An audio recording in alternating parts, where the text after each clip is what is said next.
لوگ پوچھتے ہیں کہ حلال جانور میں اتنی چیزیں حرام ہیں، تو سن لیں، غور سے سن لیں، سارے حضرات توجہ میری طرف رکھیں، سارے حضرات سن لیں، حلال جانور میں 7 چیزیں حرام ہیں، بکرے میں، گائے میں، بیل میں 7 چیزیں حرام ہیں، ان میں سے ایک چیز بالکل نص قطعی سے حرام ہے، اور 6 چیزیں وہ حضور پاک صلی اللہ علیہ وسلم کے فرمان سے حرام ہے۔ کسائی بھی مسئلہ نوٹ کرن تے تسی جڑے گوشت لے کے آنے ہو تسی بھی مسئلہ نوٹ کرو، گل میری سمجھ رہے ہو؟ پہلی چیز، ذبح کرنے ٹائم جو خون جانور کے گردن سے نکلتا ہے، گردن سے بہتا ہے، نکلتا ہے باہر، دم مسفوح، یہ حرام ہے، گنتے جائیں، یہ نص قطعی سے حرام ہے، کیونکہ اللہ کریم نے قرآن مجید میں اس کی حرمت بیان کی ہے۔ انما حرم علیکم المیت والدم ولحم الخنزیر وما اہل بہ لغیر اللہ، اس کی حرمت قرآن سے ہے۔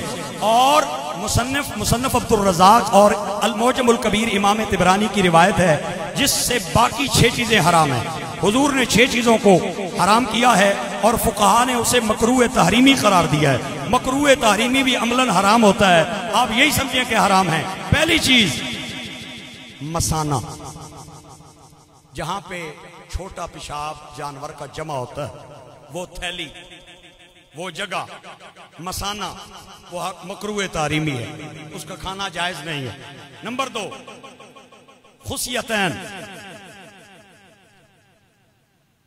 خصیتین جو نر جانور کے ہوتے ہیں، جن کو آج کل بڑی شوق سے پکایا بھی جاتا ہے، کھلایا بھی جاتا ہے، اور لوگ ہم سے پوچھتے ہیں جی ٹکا ٹک جائز ہے؟ ٹکا ٹک پہ ہونی ہر ہوٹل نے سامنے، یہ حرام ہے، حضور نے منع کیا، یہ مسئلہ یاد رکھ لیں۔ نمبر 3، پتا۔ نمبر 4، نر کے پخانے کی جگہ، شرمگاہ۔ کتنے ہو گئے؟ نمبر 5، خون کو شامل کر کے 6واں نمبر ہے، اور خون کو نکال کے 5واں نمبر ہے۔ میری بات سمجھ رہے ہیں آپ؟ خون کو شامل کر کے 6واں نمبر ابھی بیان کر رہا ہوں۔ حضور صلی اللہ علیہ وسلم نے فرمایا، نر کے پیشاب کی جگہ حرام، مادہ کے پیشاب کی جگہ حرام، مسانہ حرام، اور خصیتین حرام، پتا حرام، اور آخری چیز غدہ حرام۔ جانور کو بیماری کی وجہ سے کہیں پھوڑا نکل آتا ہے، کوئی پھنسی نکل آتی ہے، غدود نکل آتا ہے، حضور نے اسے بھی حرام قرار دیا ہے۔ کتنی چیزیں حرام ہو گئیں؟ 7 چیزیں۔ ایک چیز جو ہے وہ قرآن کی نص قطعی سے حرام ہو گئی، اور 6 چیزیں جو ہیں یہ حدیث پاک سے مکروہ تحریم آ گئی۔ کوئی بندہ مجھے ثابت نہیں کر کے سکتا کہ اس میں اوجری بھی شامل ہے۔ حضور اگر باقی چیزوں کی حرمت بیان کر رہے تھے تو اوجری کو بھی حضور شامل کر دیتے۔ اوجری کا ذکر نہیں آتا ان ساری چیزوں میں، باقی چیزوں کا ذکر آتا ہے، لہٰذا علماء کرام نے اوجری کا کھانا وہ جائز رکھا ہے، اسی وجہ سے کہ اگر باقی چیزیں حرام تھی تو حضور اوجری کا بھی ذکر کر دیتے، لہٰذا چونکہ حضور نے اوجری کا ذکر نہیں کیا لہٰذا وہ کھانا حلال ہے۔